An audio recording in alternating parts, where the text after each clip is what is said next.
At 3:17 in the morning, my 16-year-old grandson whispered 7 words that made me reach for my keys before my shoes. "Grandpa, they already reserved a bed for me."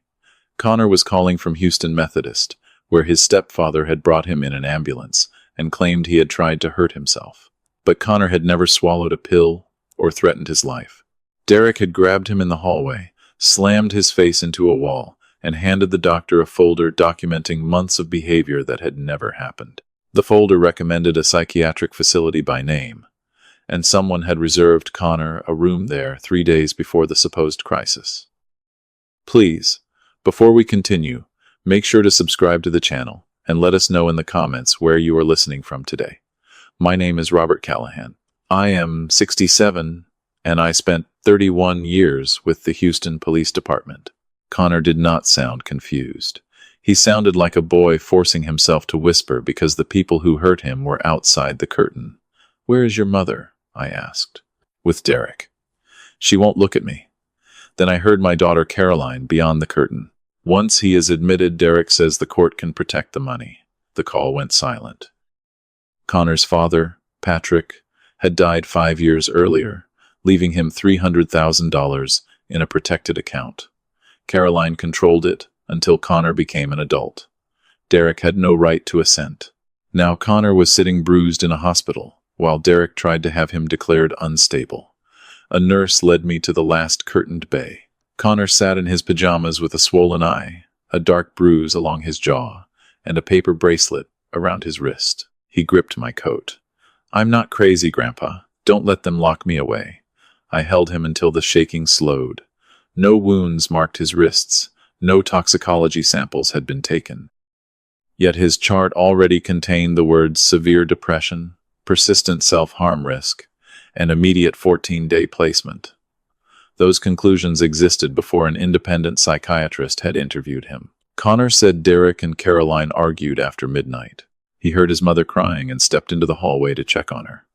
Derek was already on the phone, telling a dispatcher his stepson was in crisis. When Connor protested, Derek grabbed him and drove him into the wall. Caroline opened the bedroom door, but stood frozen. Then Derek leaned close and whispered, "The more you fight, the longer they'll keep you." I told Connor not to sign anything or speak without me. As I turned toward the waiting room, he caught my sleeve. "Derek knows I heard him talking about Dad's money. He said I become a problem the day I turn 18. I had taught officers that coincidence disappears when preparation appears." Derek had a referral letter, a chosen institution, a fabricated history, and a bed reserved before the ambulance arrived. This was not a family reacting badly to a troubled child. Someone had manufactured a crisis, and my grandson was the evidence they intended to lock behind a door. I walked to the nurse's station and asked for the attending physician. Dr. Elena Ruiz met me in a consultation room carrying Derek's folder. It described months of depression, destructive behavior, and threats Connor supposedly made against himself. One entry claimed Connor locked himself in his room on March 12 after threatening to disappear. That afternoon, I had watched him run a district meet and still had time-stamped photographs. Another said he smashed a chair on April 6 when he had spent the weekend repairing my fence. A school report mentioned violent drawings, but named no witness. The folder offered conclusions without witnesses. The final document was a referral from Dr. Marcus Webb, recommending at least 14 days at Clearview Adolescent Recovery Center. It called Connor a long-term patient, although Connor had never met Webb. The letter contained no examination date or interview notes. "Who submitted this?" I asked. "Derek Morse." He identified himself as Connor's father. "He is the stepfather. Connor's father is dead." I showed Dr. Ruiz the photographs and requested an independent psychiatric assessment before the hospital relied on Derek's documents. I also asked her to document Connor's injuries.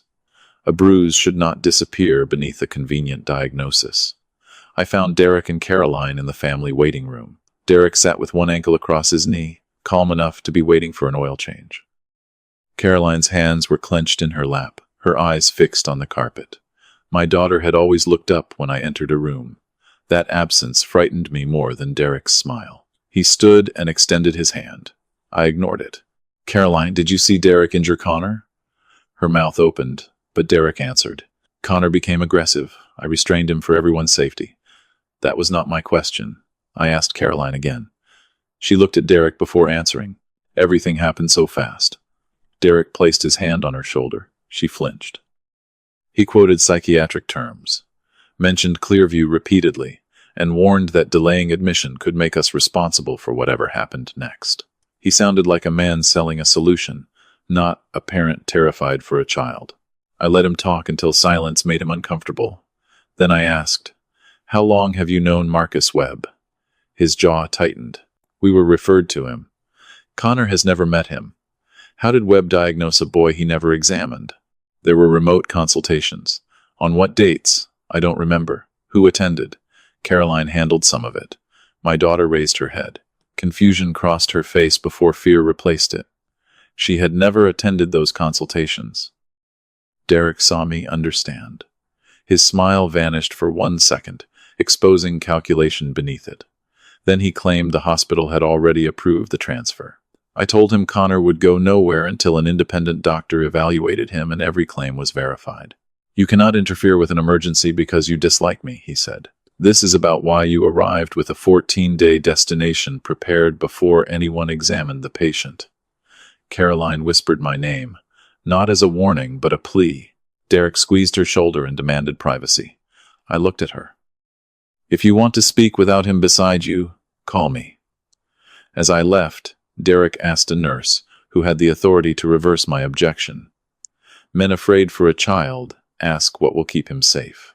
Derek wanted to know only who could stop him. I returned to Connor's Bay and asked him to repeat everything he had heard about Patrick's money. 3 months earlier, he passed Derek's office and heard him on speakerphone. "At 18, educational release becomes possible," Derek said. "After that, the boy can ask questions." The other man replied that documented psychiatric incapacity would change who could act for him. Connor never saw the caller's name, but Derek addressed him as Marcus. Later, Derek turned Connor's ordinary grief for Patrick into notes about dangerous behavior. I called my attorney, Sandra Park, and gave her the referral, the reserved bed, and Connor's account. Sandra opened Patrick's estate documents while we spoke. His life insurance had paid $800,000. $500,000 went to Caroline. The remaining $300,000 was placed in a custodial account for Connor. Connor could access education funds at 18 and take full control at 21. Derek was neither trustee nor beneficiary. "Then he cannot touch it," I said. "Not under the current arrangement," Sandra replied. If Connor were declared incapable of managing his affairs, a court could appoint a guardian over his property. Derek could petition if medical records portrayed him as the parent managing Connor's treatment. 14 days at Clearview could produce diagnoses, medication records, and recommendations for long-term placement. Those documents could support a guardianship petition before Connor turned 18. A guardian could bill Connor's account for treatment, housing, transportation, and financial management. Derek did not need to steal $300,000 at once. He needed authority to drain it through expenses no frightened mother would challenge. He intended to make Connor's inheritance pay for the institution used to silence him. Sandra told me to stop Connor from signing anything and gather proof contradicting the behavioral log. She would seek temporary guardianship, naming me as his legal advocate. She asked whether Caroline understood. I remembered her flinch. She may not know the structure, but she knows she is afraid. I explained the account to Connor. "Dad left that money for college," he said. Derek told Mom college might overwhelm me. He said a residential program could be paid from my account because it would be for my benefit. Derek had already given Caroline the explanation he planned to place before a judge. Connor then remembered that Derek had photographed Patrick's death certificate and Connor's social security card the previous week. Derek claimed Clearview needed proof of family history. No facility needed a dead father's estate documents to reserve a psychiatric bed. Connor asked, "If Mom signed something, does that mean she chose him over me?" "It means we discover what she was told before deciding what she chose." I had watched fear make good people surrender their judgment one piece at a time. Derek believed Connor's age made him powerless. But the boy had remembered every sentence Derek assumed no one would believe, and those sentences had revealed the financial machinery behind the lie. I called Leonard Cruz from a hospital corridor. He had served as my deputy chief for 6 years and knew how to investigate without crossing legal lines. I sent him Webb's referral and asked for licensing history and financial links to Clearview. "How quickly?" he asked. I watched Derek speaking to an administrator through the glass before he realizes the transfer is dead. Leonard called 70 minutes later.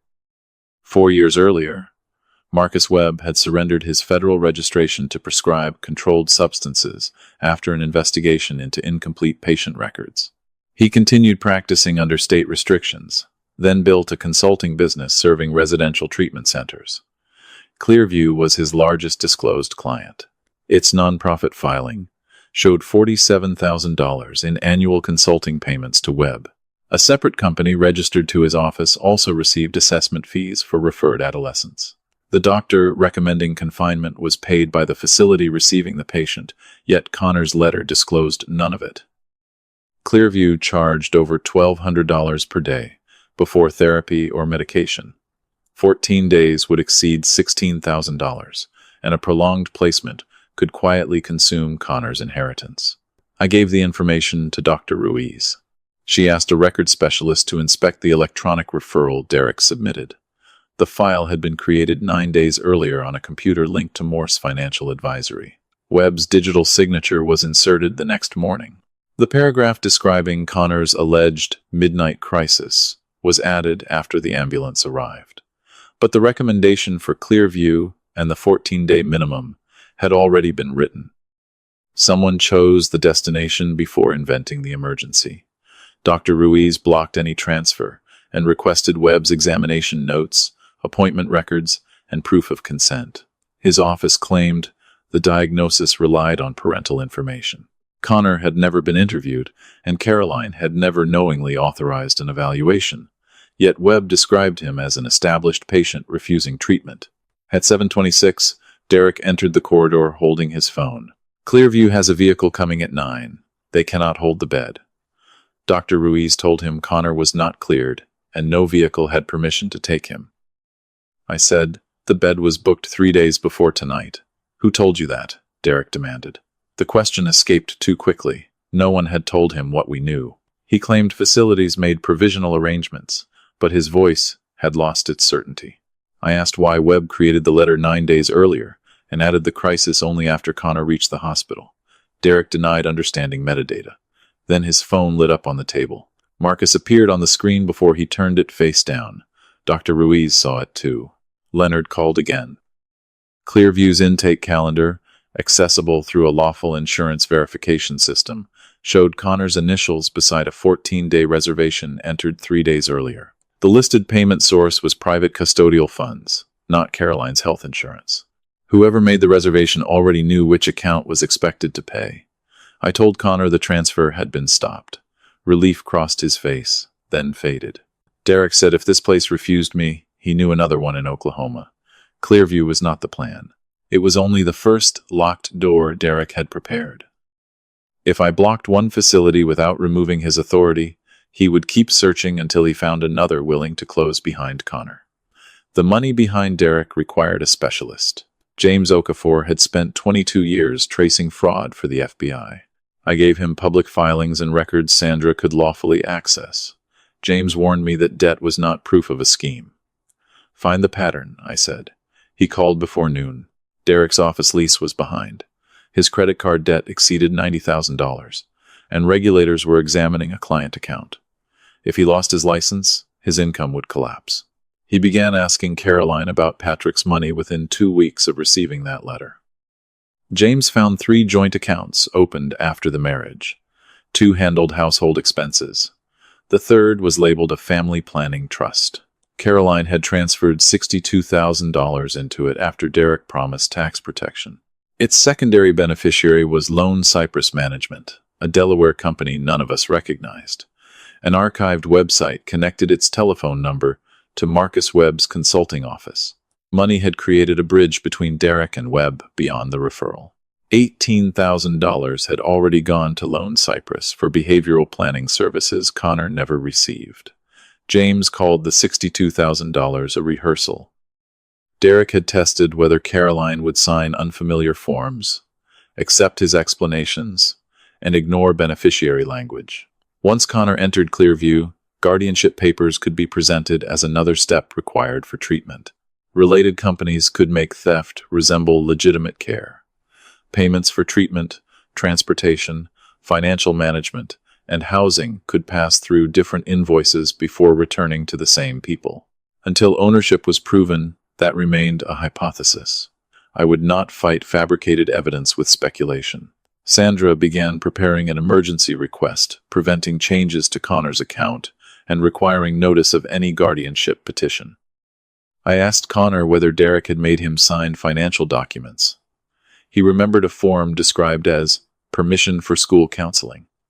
Derek covered the top half and pointed to the signature line. Connor refused, because Patrick taught him never to sign what he could not read.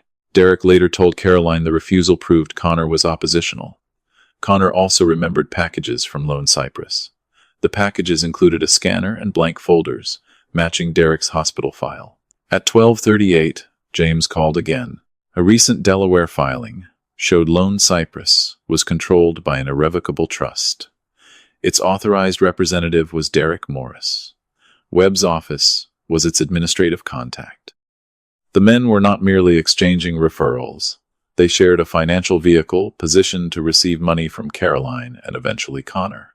Then James delivered the most urgent news. At 11:52, someone using Derek's credentials had attempted to remove Caroline's access to the family planning trust. The request had not been completed because the bank required her verification, but a second request tried to change her email and telephone number. Derek had realized he was losing control and started moving assets. I found Caroline's number and called.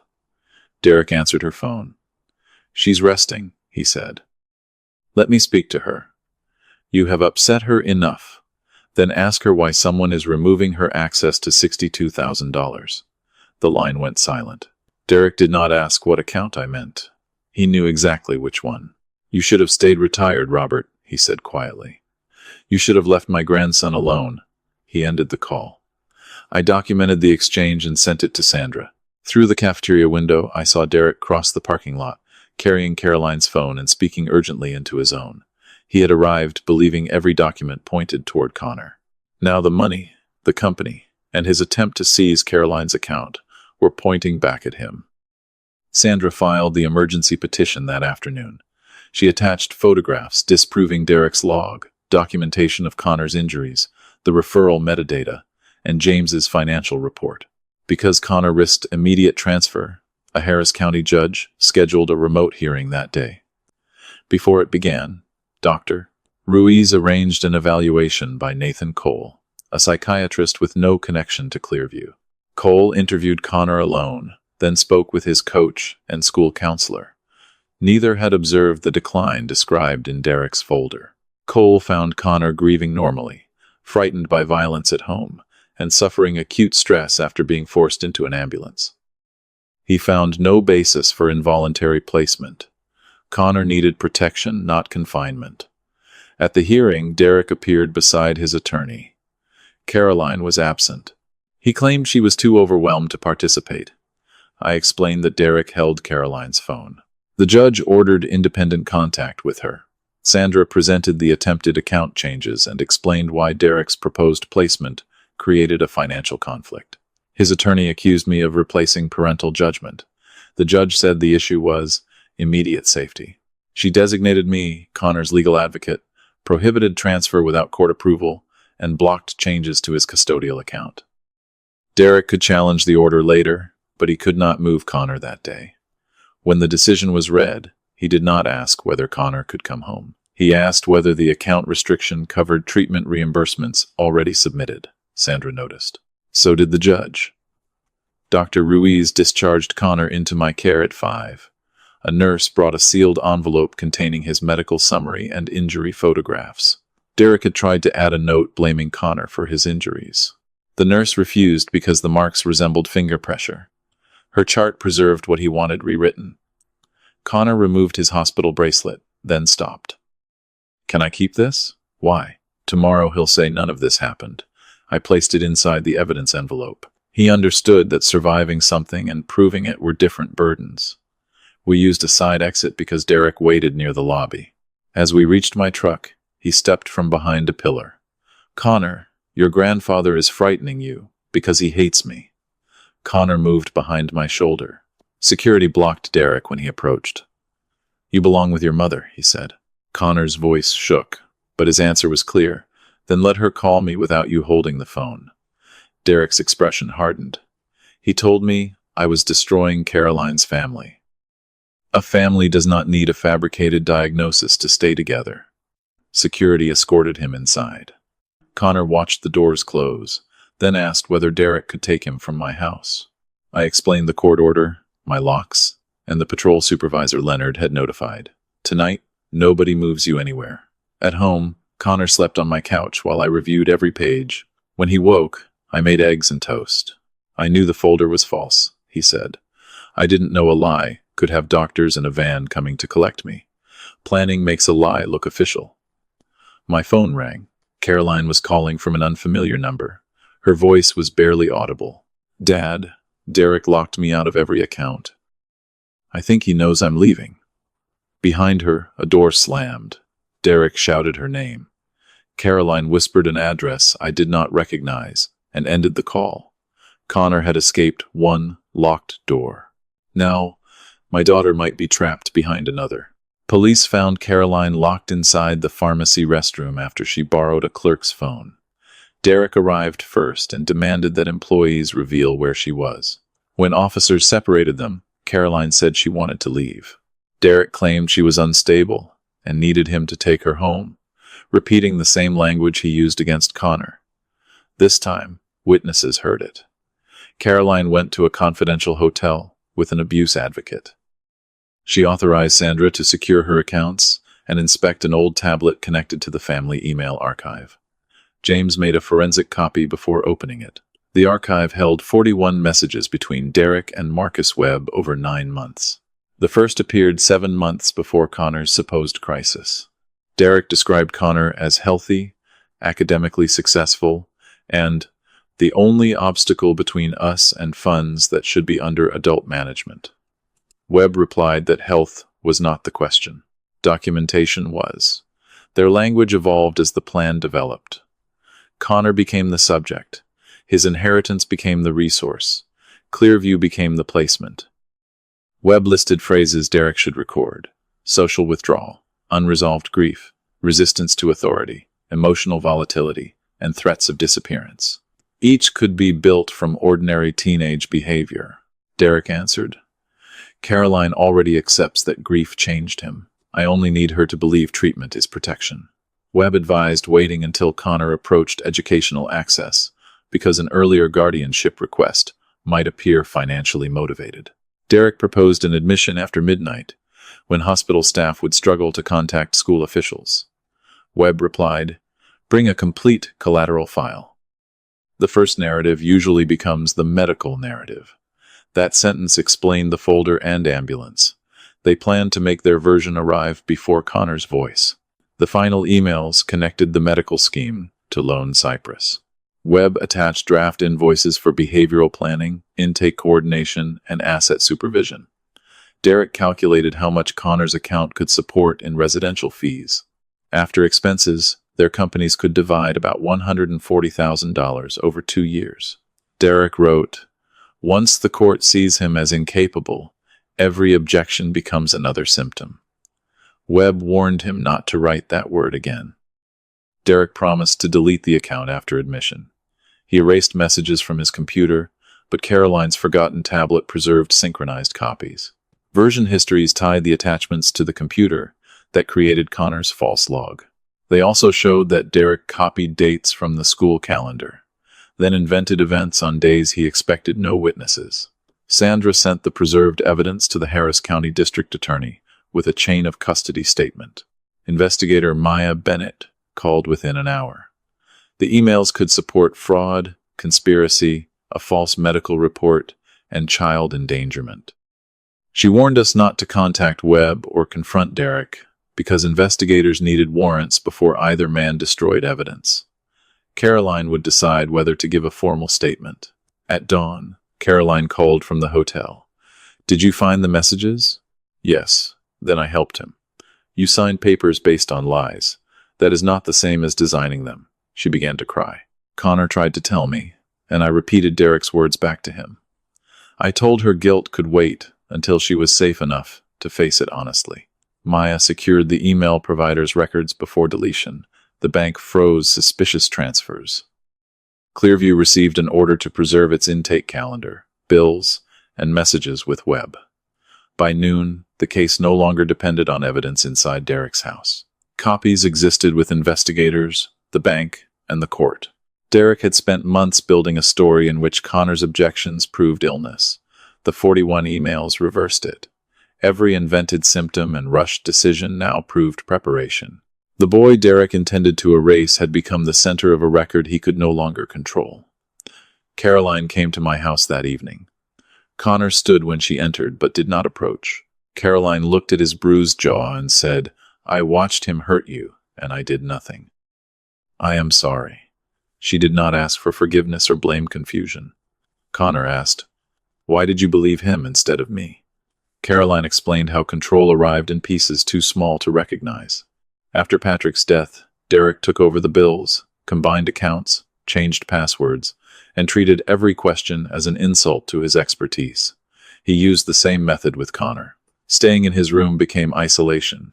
Arguing became emotional volatility. Mentioning Patrick became unhealthy fixation.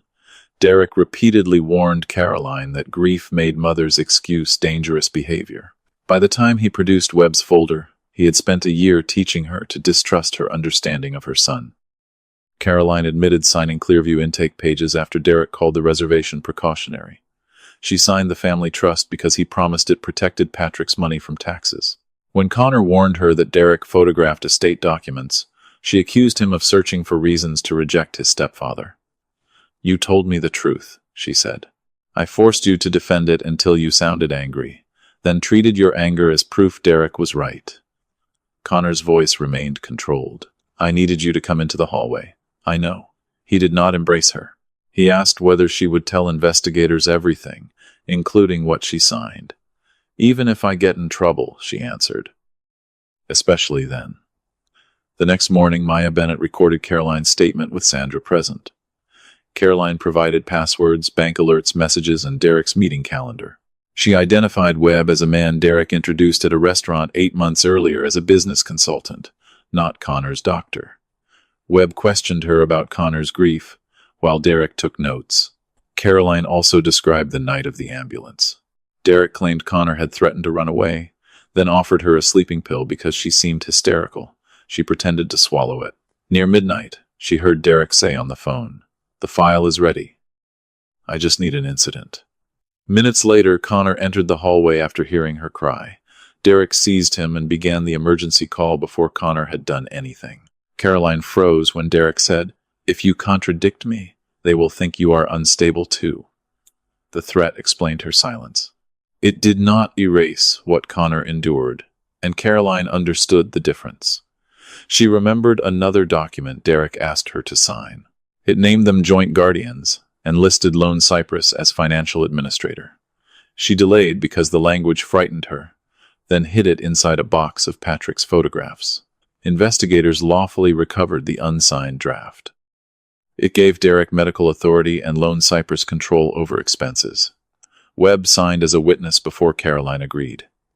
Her refusal delayed the plan, so Derek manufactured an emergency to pressure her. After the interview, Caroline told Connor her statement was complete. "I love you," she said.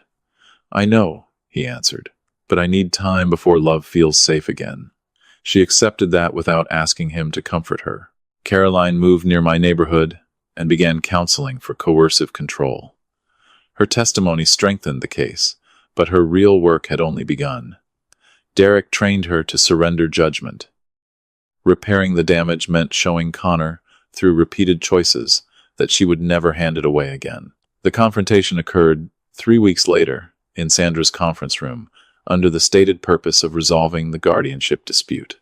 Derek arrived with an attorney, still believing he controlled the room. Maya Bennett sat at the far end.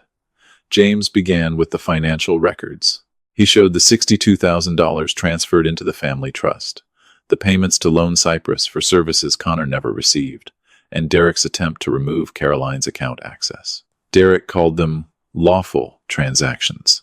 James placed the Delaware filing beside the statements. Derek's name appeared as Lone Cypress's representative. Webb's office appeared as its administrative contact. Derek stopped taking notes. Sandra presented the Clearview reservation, entered 3 days before the ambulance call. Webb's metadata proved the recommendation existed before the emergency. Derek insisted metadata could be misunderstood and said Caroline had described Connor as dangerous. Maya played Caroline describing Derek, saying, "The file is ready. I just need an incident," before he seized Connor. Derek's composure cracked. "She signed everything," he said. Maya answered, "Then we should examine what you told her she was signing." She produced the unsigned draft giving Lone Cypress control over Connor's expenses, witnessed by Webb. Finally, James displayed the email archive. He selected 4 messages. Instructions for turning ordinary behavior into symptoms. The plan to admit Connor after midnight.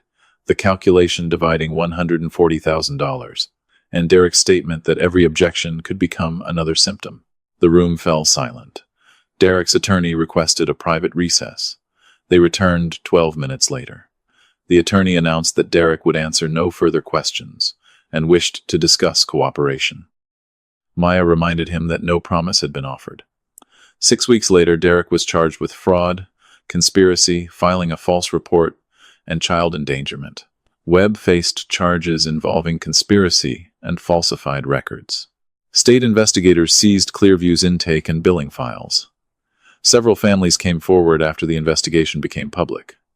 Derek tried blaming Caroline for the transfers. Bank recordings captured him ordering employees to block her access. Computer logs tied his office to the invented incident reports. The ambulance recording captured Connor denying self-harm while Derek spoke over him. Every record showed the same thing. This was not one bad decision during a family argument. It was preparation repeated across months. Derek eventually pleaded guilty to financial fraud, filing a false report, and felony interference with child custody. His agreement required restitution and cooperation against Webb. The judge imposed prison time, followed by supervised release, and barred Derek from managing client funds. Webb surrendered his medical license, while his criminal case continued. Clearview lost its state referral contract and remained under investigation. Caroline's $62,000 was recovered. Connor's $300,000 remained untouched. At sentencing, Derek turned toward us and claimed he had only wanted treatment for a troubled boy. Connor did not react. He had learned that some apologies were merely old lies, spoken more softly. Outside the courthouse, reporters asked whether my law enforcement experience had defeated Derek. "No," I said. "A boy told the truth while every adult document said he was lying." We finally listened. Derek built his plan on the belief that authority would always outweigh Connor's voice. The court record now stated the opposite. By spring, the bruise on Connor's face had vanished, but recovery followed a slower timetable. He startled when a telephone rang after midnight and kept his bedroom door open because closed doors reminded him of Clearview. Doctor. Cole found a therapist who let Connor describe what happened without turning every emotion into a symptom. Anger could be anger. Grief could be grief. Silence could mean a boy needed time, not confinement. Caroline sold Derek's house and rented a place near my neighborhood. She attended counseling for coercive financial control and stopped asking when Connor would forgive her. Instead, she showed up. She joined therapy when invited, returned control of Patrick's documents, and authorized Sandra to alert us if anyone tried changing an account. Trust returned through ordinary moments, not one dramatic apology.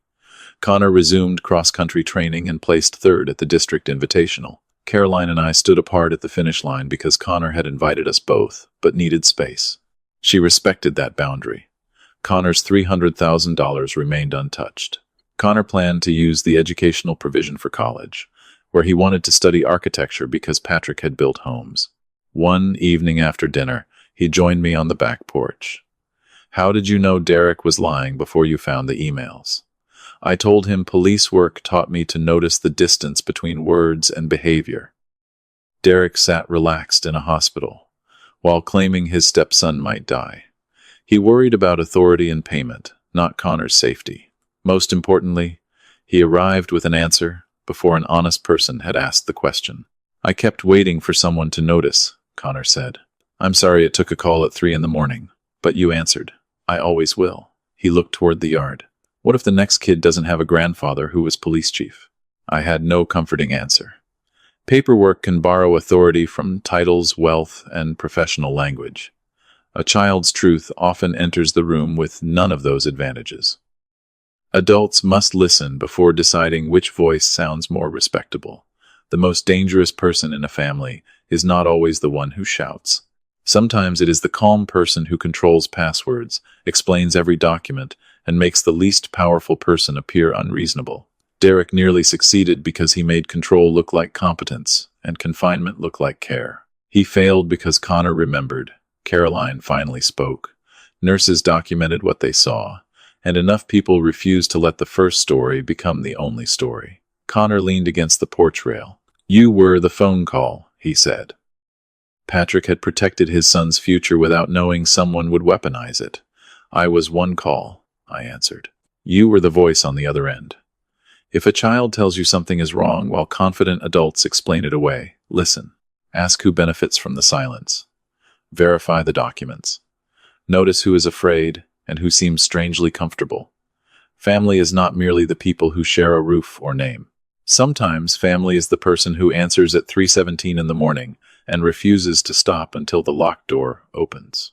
If this story stayed with you, share your thoughts in the comments, like the video, and subscribe for more stories of betrayal, courage, healing, and justice.